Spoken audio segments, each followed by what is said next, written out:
Mr. Speaker, I'm honored tonight to lead this special order on what is one of the most critical issues facing our nation in generations.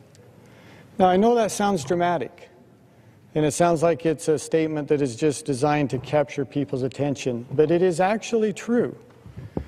This is a question that will define our safety and our security for generations to come. And the question that we face, and the issue that we want to address tonight, is will the U.S.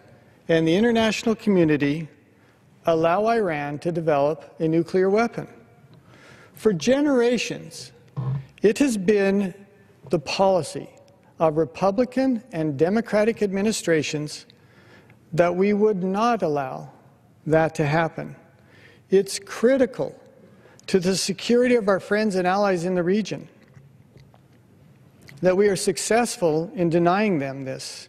It's critical to our own national security, to the interest at home and to our interest abroad, that we not allow Iran to nuclearize their weapons program. And so we come to this question, will we allow that to happen? Tonight I stand here, along with many of my colleagues, to express my great concern about what the President is doing and the state of the negotiations as they are now. Tomorrow we get to hear from the Prime Minister of Israel. I look forward to hearing his comments. He certainly has, as they say, a dog in this fight, but so do we. Let me begin by telling you a little bit about my background. I spent 14 years as a pilot in the Air Force. I flew the B-1. At one point, I was a pilot rep for the implementation of the Strategic Arm Reduction Talks, or START-1 and START-2, implementing a treaty that we had with the former Soviet Union. This was a very interesting experience. I learned a lot from this. I certainly learned that the details and the necessity of following through with every tiny detail of these treaties and implementing them. Our Russian counterparts could show up at our base at any time with only a few hours' notice. They had access to the most highly sensitive areas. They would measure, they would observe, they would talk. They had incredibly sophisticated ways of verifying that we were complying with elements of START treaty, as we did with Russia. These elements, in my opinion, are one of the keys to making sure that this treaty that the President is negotiating is successful. Which brings us then to really one of our central questions. Because I learned from my own experience that for a treaty as sophisticated as this would have to be successful, there has to be a modicum of trust, an element of trust between the two parties. A grain, a core of trust where they both want the treaty to succeed. I don't know if we have that now. I had the opportunity to address this concern with Secretary Kerry just last week. I asked him very simply, can you name me a single example where the United States or our allies for generations have had a positive, constructive experience with Iran? Can you show me any example of where they have worked with us in a positive manner? And he could not provide me with a single example. Once again, this is one of the central questions that we have to address. So let's ask this question: can we trust Iran? Let me explain to you why I think the answer to that is no. You see this map beside me. This indicates Iran's range of influence around the world, and it reaches, as you see, from North Korea through Central Asia, through the Middle East, through parts of Europe, to South America and to Mexico. Iran has been a state sponsor of terrorism for more than 30 years. They by themselves have developed an extensive military complex, Defense Industries Organization as they call it. DIO is able to supply Iran with all of the materials that they need in order to carry out their terrorist activities around the world. All of the ammunition, all of the equipment, all of the weapons. In fact, Iran is the primary supplier of weapons and ammunition to two other officially recognized state sponsors of terror, Sudan and Syria. It's the primary sponsor to a number of listed foreign terrorist organizations, including Hezbollah and Hamas, and numerous Shia militias in Iraq. Iran has directed the terrorist activities of numerous of these Shia militias. And let me point out this fact. Over the last dozen years or so, these Iranian-backed militias have been responsible for the deaths of hundreds of American soldiers working in the theater. Hundreds of American soldiers have lost their lives due to the direct activities of Iran. As I mentioned, and as you can see on the map, they engage in narcotics trafficking and human smuggling in Mexico.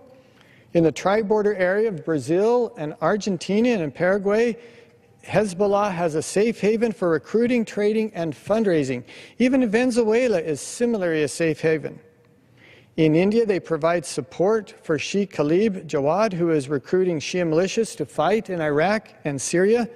They cooperate with North Korea in cyber warfare. The list of their interventions in a negative and destructive way around the world is indeed very long. They're a strategic ally of Russia and China. They provide port facilities. They're a strategic ally of North Korea. And they've cooperated with North Korea to develop ballistic missiles. So once again, let me come back to my conversation with the Secretary of State where I asked him, can you give us a single example of a positive or constructive alliance or agreement or partnership that we have had with this nation of Iran? And the answer has once again been no. Iranian leaders have stated their objective is to destroy Israel, and of course the great Satan, the U.S. In fact, if I could show you,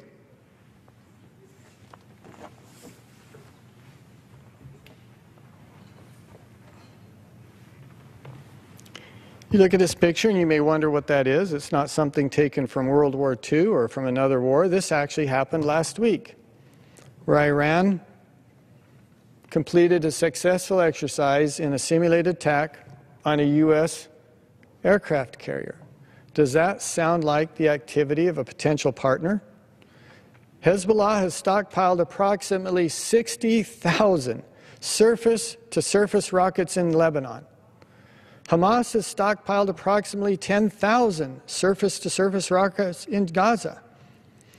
Iran is, of course, the primary supplier of both of these. And their stated purpose is to destroy Israel, to wipe it off the map. As the current Iranian President Rouhani has said, and I quote, "The Zionist regime has been a wound in the body of the Islamic world for years, and the wound should be removed." The former president said in 2012 that Iran has no roots in the Middle East and that it would be eliminated. So let me conclude my part of this juncture in our hour by emphasizing once again, Iran has demonstrated several generations now of destructive, warlike, deadly activities around the world designed to destroy Israel, designed to weaken or destroy the United States, killing American soldiers overseas. And this is the partner that we think we can trust with one of the most critical issues of our day. I hope the President realizes the danger that we would face if they prove not to be a reliable partner. Let me let others share in my time today. First, I'd like to invite my friend Dennis Ross from Florida, a member who sits on financial services, and I yield my time to you, Mr. Ross.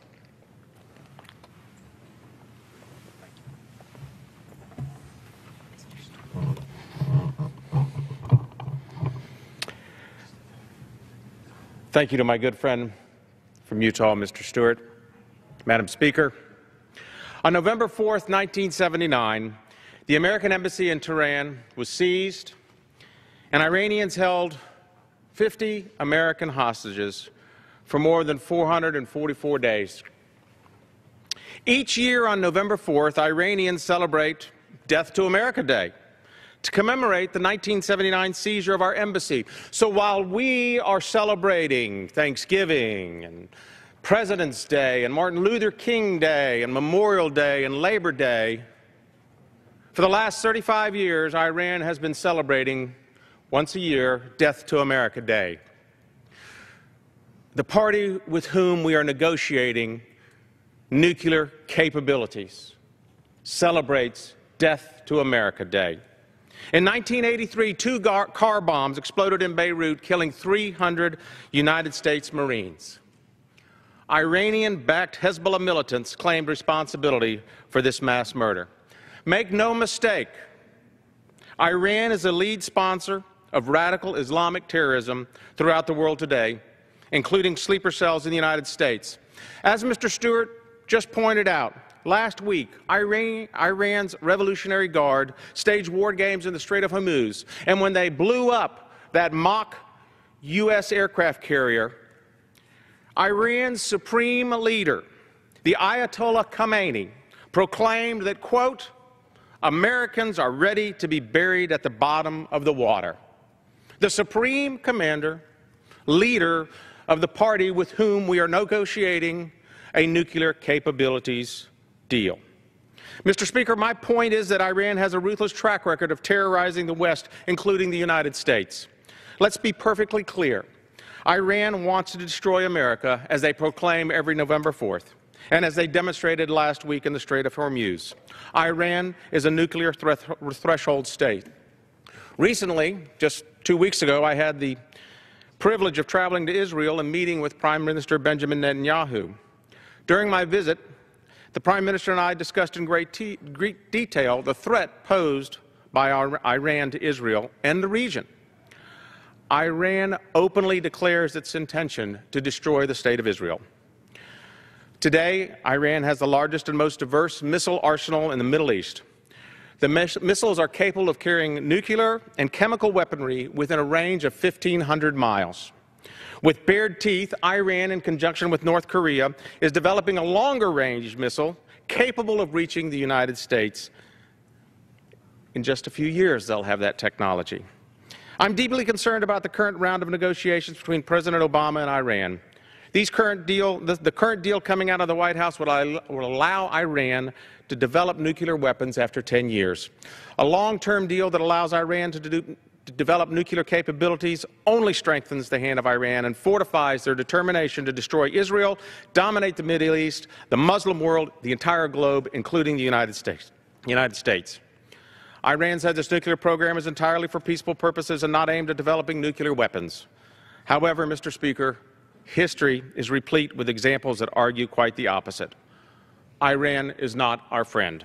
Iran should never be allowed to develop nuclear weapons. Madam Speaker, I look forward to hearing Prime Minister Netanyahu detail his opposition to this agreement that would grant Iran a license to develop nuclear weapons.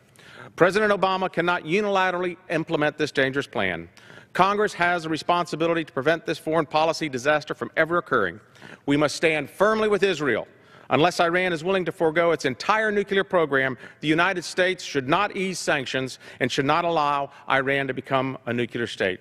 Madam Speaker, I yield back.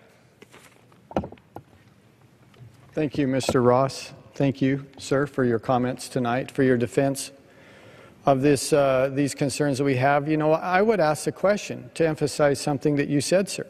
Why is Iran building ICBMs? As Charles Krautenhammer pointed out in the last few days in an article where he said, you don't build ICBMs to deliver dynamite. It's very clear what their intentions are, I would think. And although we will come back to this, I would like to follow up with one other point that you made. But before we do that, let me turn the time now to my friend, Mr. Roger Williams from Texas. He also serves on the House Financial Services Committee. Mr. Williams, I will yield you the time. Madam Speaker, on Tuesday, Israel's Prime Minister will make a direct appeal to the American people. His pleas will not be made in front of cameras at a press conference. They will not be made from his home country 6,000 miles away. Tomorrow morning, Israeli Prime Minister Benjamin Netanyahu will stand right here, right behind me, at this podium, to address this Congress. The Prime Minister will speak before us to directly petition Congress and the American people because, sadly, he has, like so many, lost faith in the abilities of our Commander-in-Chief. The Prime Minister has lost faith in an administration whose foreign policy is summarized by the President's guiding advice: don't do stupid stuff.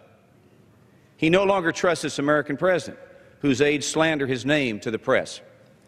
He is skeptical about the State Department's trust above all else policy with Iran, whose leaders have publicly proclaimed their desire for Israel to be wiped off the map. He regrets the President's inability to outright condemn Hamas, a U.S.-designated terrorist organization, without blaming Israel in the same sentence. Mr. Netanyahu has rightly questioned America's once unwavering commitment to his homeland, Israel. Israel, our partner, our ally, but most importantly, our friend. Mr. Speaker, or Madam Speaker, we have a responsibility. No, we have a commitment to watch over and protect our greatest advocate in the Middle East. To my colleagues in this body that do not believe in the United States' moral obligation to watch over Israel, I remind them about the United States' strategic obligation. Israel's interests are closely aligned with ours. Israel benefits from a secure America, just as America benefits in having a secure, stable, and trustworthy ally in a very volatile, dangerous region. Despite my personal beliefs that America has a moral obligation to ensure Israel's peace and prosperity, I cannot disregard the obvious strategic benefits our relationship has brought us. The Obama administration's inability to realize this twofold bond between the United States and Israel illustrates how out of touch they really are. Mr. Prime Minister, I welcome you to the chamber of the United States House of Representatives. Mr. President, you and your supporters who refuse to meet with our friend, I must remind you of your foreign policy advice. Simply, you said, don't do stupid stuff. In God we trust. I yield back. Thank you, Mr. Williams. I can't let the moment pass without reemphasizing something you said. Don't do stupid stuff. Is it stupid to trust Iran? Is it stupid to negotiate an agreement that is fatally flawed?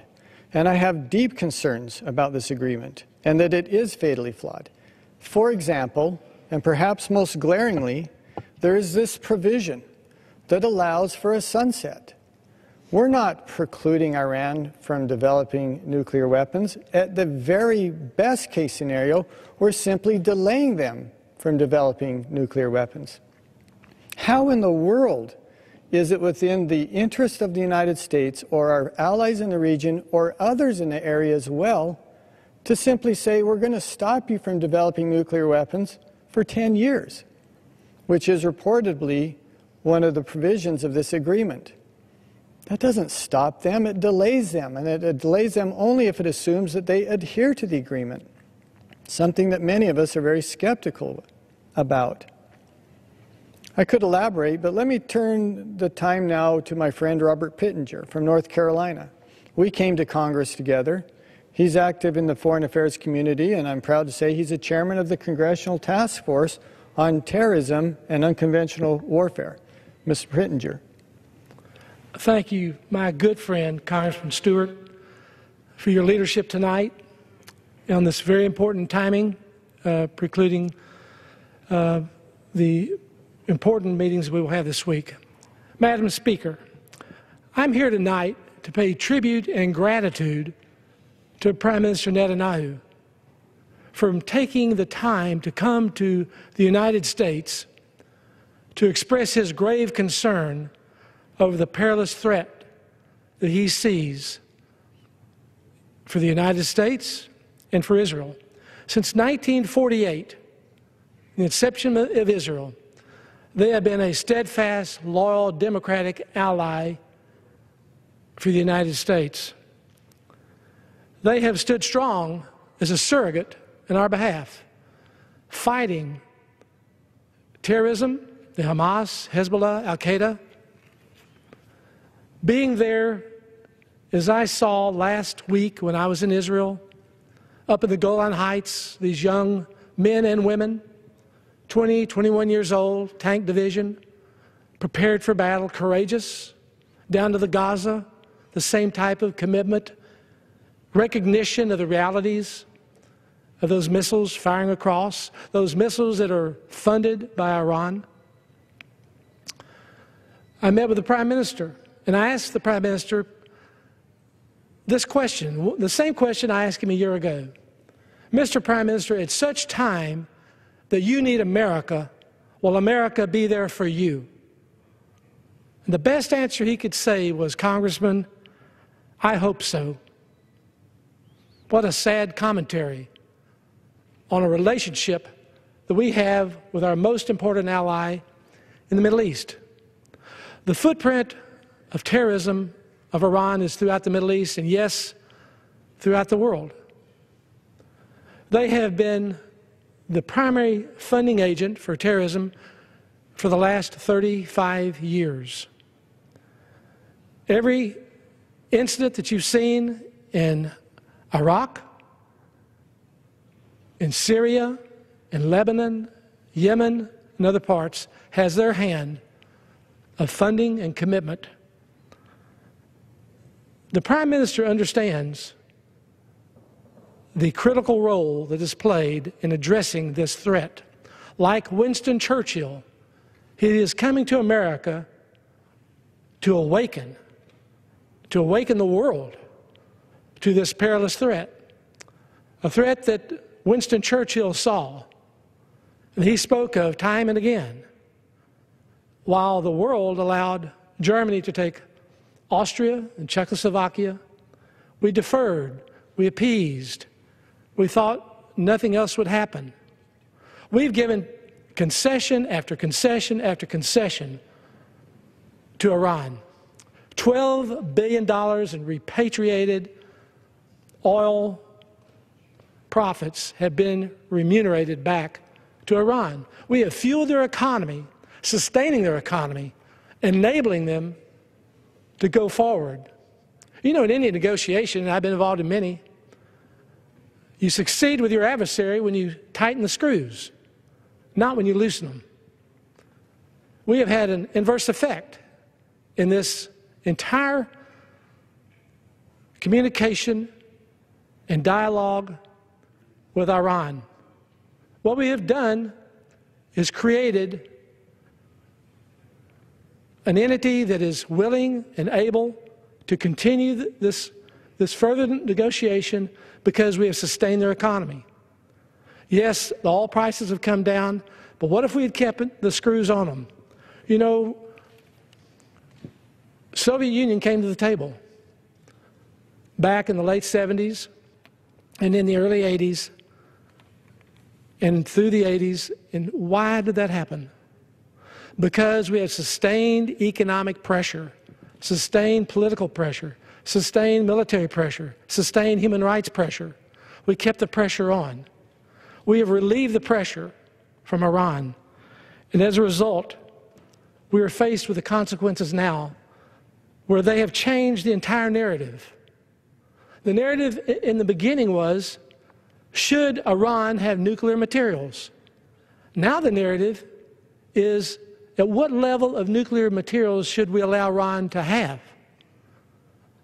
That's how much we have lost in this process. This is no time for weak need. This is a time to work with our allies in the Middle East. I've been and sat down with the Crown Prince and United Arab Emirates. I've sat down with the Emir in Qatar, with the President Sisi.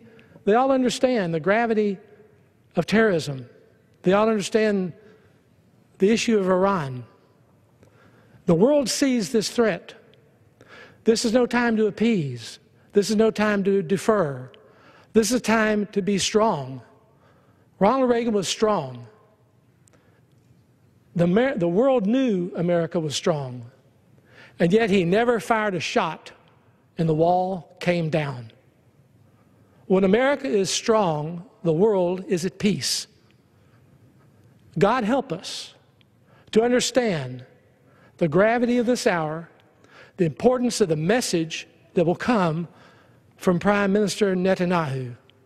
Thank you, and I yield back. Thank you, Mr. Pittenger. And again, thank you once again for the great work that you do as the chairman of the Task Force on Terrorism and Unconventional Warfare.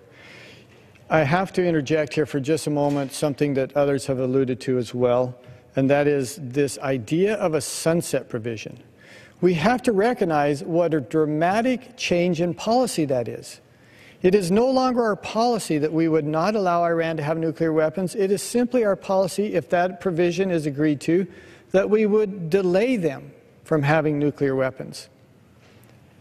The sunset provision allows them to grow their economy. It lifts the sanctions. They can sell their oil. They can continue to finance terror operations around the world, all under the understanding that in 10 years they could resume their nuclear program. And again, that assumes that they don't cheat in the interim, which is, in my opinion, likely that they will. And let me ask this question. Why a sunset provision? Do you think the world is going to be more stable in 10 years than it is now? Will Iran become our trusted friend and ally over the next 10 years? Will they lose all of their regional ambitions?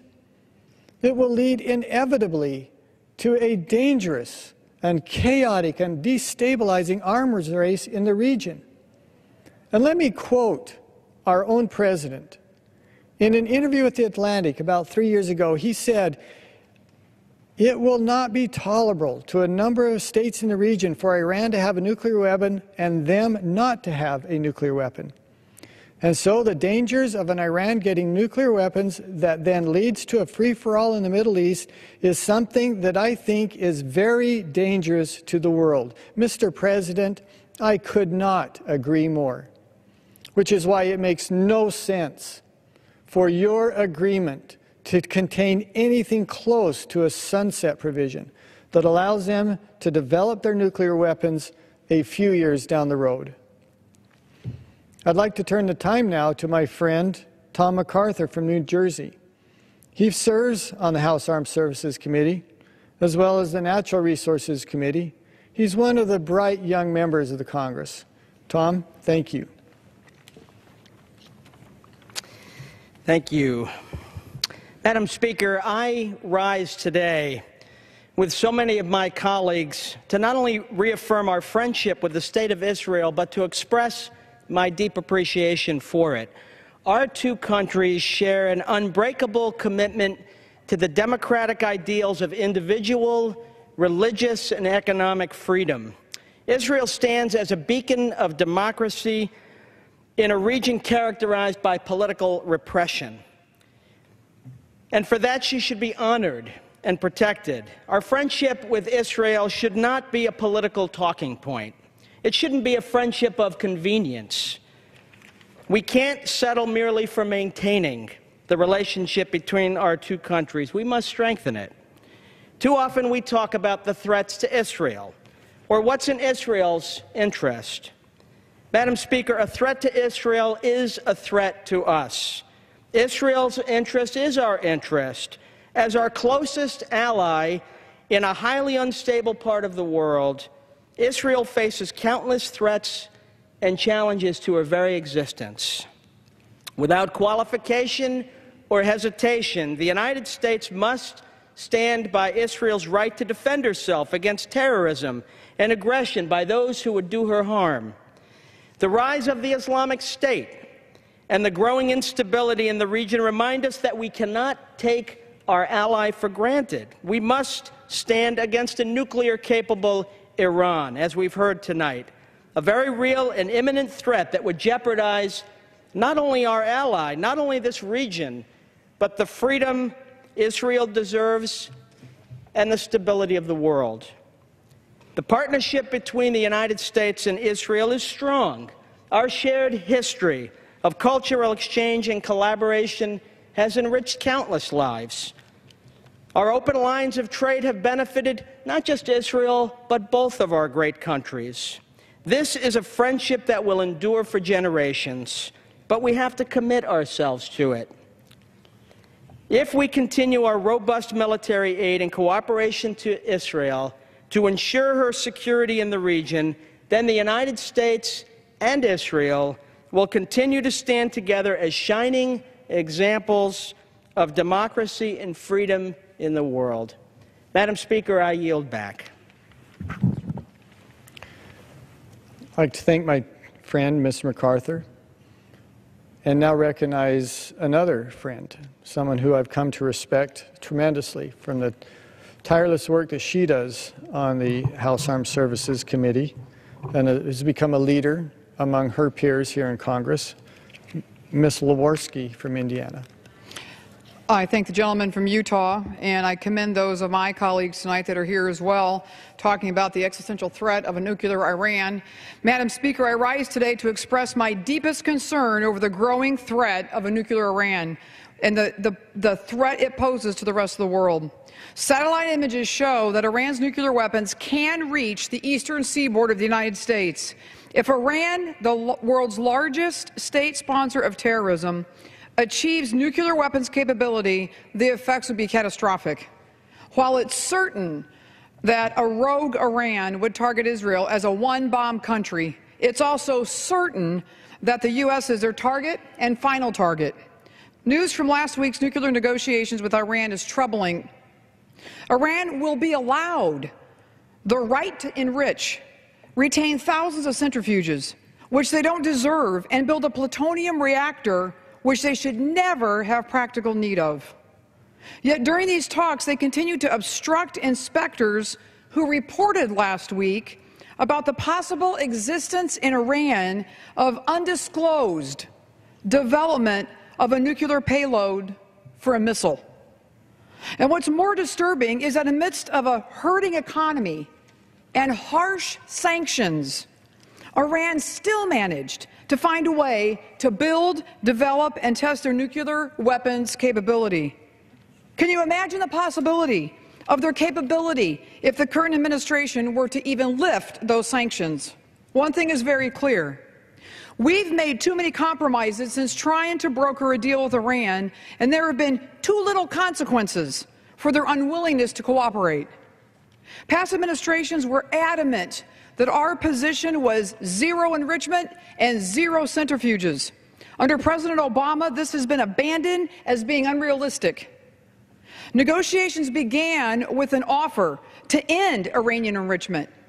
Now today, the deal is a temporary arrangement that allows a strong, internationally authorized nuclear program.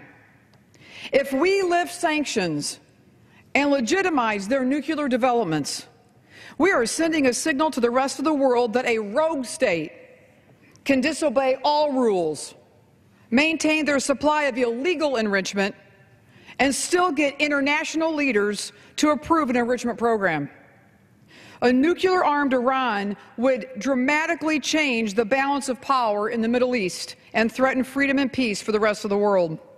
They would clearly spark a nuclear arms race in the Middle East and destabilize the entire region. Other nations like Egypt, Turkey, and others will have no choice but to develop their own nuclear programs to protect their countries from the threat of Iran. Not to mention that Iran will likely share their nuclear technology and know-how with extremist groups hostile to not only the United States, but also to our allies in the West. If there is to be any hope of reaching a peaceful deal, and if Iran wants prosperity and success for its own people, it must stop its pursuit of a nuclear weapon, sponsorship of terrorism, and human rights abuses. If they truly want to move forward, they must give inspectors unfettered access to covert facilities. Iran has to cooperate and stop obstructing inspectors. Preventing Iran from acquiring a nuclear weapons capability is the surest way to prevent war and preserve peace. As this unrest continues, the United States must maintain our rich partnership with our allies, including Israel, who is our closest ally in the Middle East. And I welcome Prime Minister Benjamin Netanyahu to the People's House tomorrow. Thank you, and I yield back the balance of my time. Thank you, Ms. Lewarski. You know, you bring up so many good points, you and others. Let me emphasize just a few of them, if I could. New York Times reported just last week that the IAEA said Iran was refusing still to answer questions regarding its previous weapons program. Even in the midst of negotiating with the administration, they are still refusing to answer questions about their previous nuclear weapons program. I think the administration, even now, has refused to release the full text of the deal. It's even been reported that there is an informal side deal that is something like a 30-plus page text. These facts prevent observers like myself and others who are interested and concerned from determining what constitutes cheating by the Iranians. There's so many other reasons that we're concerned about this. Let me just mention one more very quickly. It was reported that Iran can still produce enough nuclear material to fuel a bomb in as little as 2 months. In as little as 2 months, they would be a breakout nation that would keep the region and, in fact, the entire world on a knife's edge, wondering, would they make the decision to weaponize and to break out? Those are some of the concerns that we have. Let me recognize my friend Brad Winstrup from Ohio. He's a past Army Reserve officer. Thank you, sir, for your service. He's a doctor. He serves with me on the House Intelligence Committee, as well as he serves on the Armed Services Committee. Dr. Winstrup. Well, thank you, Congressman Stewart. Thank you for your service to our nation in the Air Force and your service to our nation here in Congress. And I thank you for organizing this event here on the floor tonight. As my colleagues have highlighted this evening on the eve of Prime Minister Netanyahu's address to Congress, we stand with Israel and the Israeli people shoulder to shoulder in the face of growing Islamic extremism. You know, the United States was the first country to recognize Israel upon its founding in the years after World War II. Madam Speaker, it took us just 11 minutes to recognize the new nation, created along the Mediterranean in the land of Judea. Time and time again since then, Israel has been besieged, but our relationship has always stood firm. And that's because our friendship is built on the shared values of democracy, free enterprise, respect for life, and a commitment to a lasting peace. Madam Speaker, I contend that when your very existence is in question and your neighbors vow to wipe you off the map, it's more than helpful to have a committed ally. It's necessary for your very survival. And whether by the threat of terror tunnels and rocket barrages or the looming nuclear aspirations of Iran, now is not the time to turn away from our friend Israel. In these challenging times, I'm disappointed when I hear disparaging comments coming from our own government directed towards our friends in Israel. I'm disappointed when an anonymous senior Obama administration official describes the Prime Minister with words I can't repeat in this chamber. I'm disappointed when National Security Advisor Susan Rice calls the visit of our ally destructive. I'm disappointed when my colleagues publicly turn their back on our ally and boycott the Prime Minister's speech. To them I say, and I quote, "Let us make it clear that we will never turn our backs on our steadfast friends in Israel, whose adherence to the democratic way must be admired by all friends of freedom," end quote. These aren't my words, Madam Speaker. These are the words of John F. Kennedy 56 years ago, and they still ring true today. In stark contrast to the resolute JFK, the President is asking Congress to stand silently to the side in his quest to negotiate with Iran. I cannot do that. In these perilous times, we can't afford silence.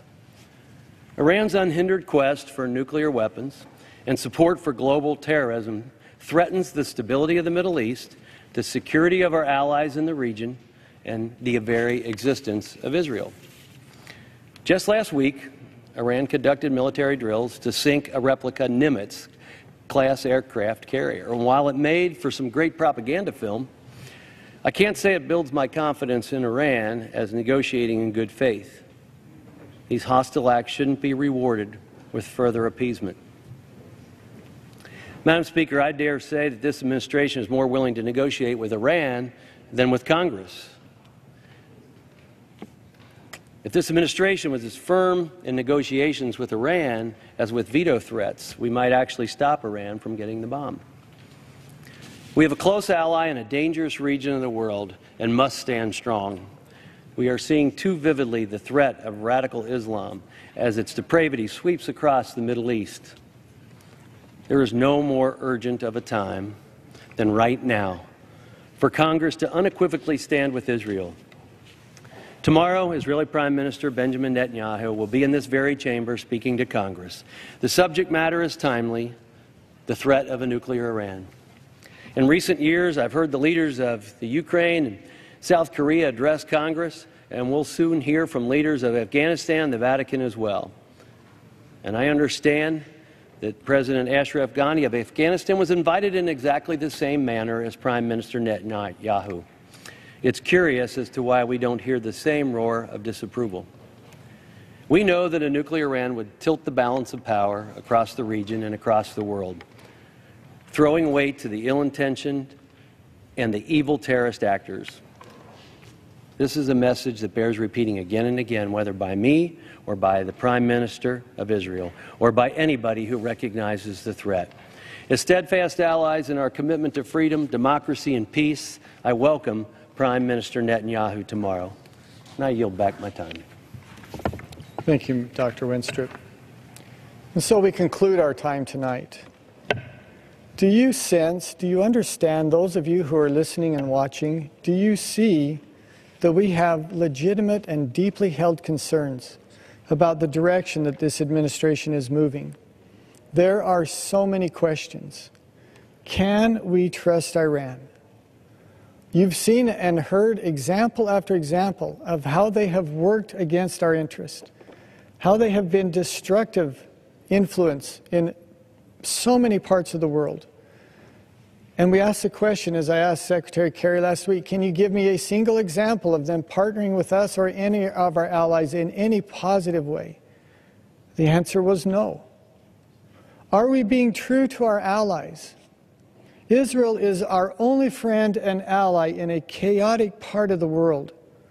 They recognize and respect human rights, including minority rights, including the rights of women. They have called this an existential threat.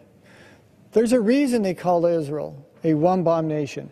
That is all it would take to destroy their entire country. Could we allow ourselves to be put in a position where that might be their reality? Is this agreement within our own national interest? Remember the map that I showed you. North Korea, throughout Asia, the Middle East, Central and South America, even on our borders of Mexico. And finally, Madam Speaker, I hope the President understands our concerns. I hope he isn't so determined to add a feather in his legacy cap that would conclude an agreement that endangers our allies or our own national interest. I sit on the House Select Committee on Intelligence. I am reminded almost daily in the briefings that we have that we live in a dangerous and chaotic world. It is unpredictable. It is becoming more so. It is dark and chaotic. And yet, as Abraham Lincoln said, we are the last best hope on earth. That was true when he said it. It is true when I taught my children that. It will still be true when my children teach my grandchildren. But it will only be true if we stand by those principles that allow us to secure our own freedom and to protect the interest of our allies to whom we have made meaningful and important promises. So with that, we conclude this time asking the President to listen to our concerns and to address them as he moves forward with this critically important issue. And with that, Madam Chairman, I yield back the balance of my time.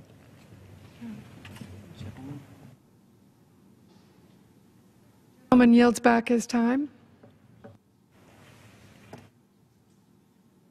And pursuant to Clause 12A of Rule 1, The chair declares the House in recess